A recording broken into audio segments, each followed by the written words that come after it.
Добрый день, уважаемые зрители канала. Сегодня 5 марта. Мы с вами на центральной площади Грозного. Наблюдаем, что государственные флаги приспущены, так как указом главы Чеченской Республики на территории республики объявлен трехдневный траур в связи с кончиной легендарного сына чеченского народа Бувейсара Сайтиева.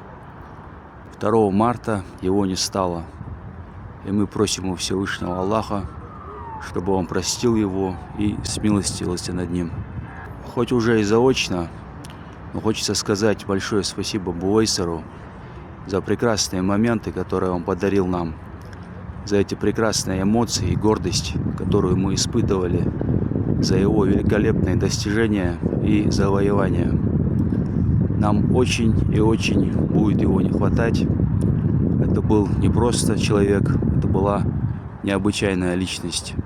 Еще раз пусть Аллах смилостивится над ним. Благодарю за внимание. Всего доброго.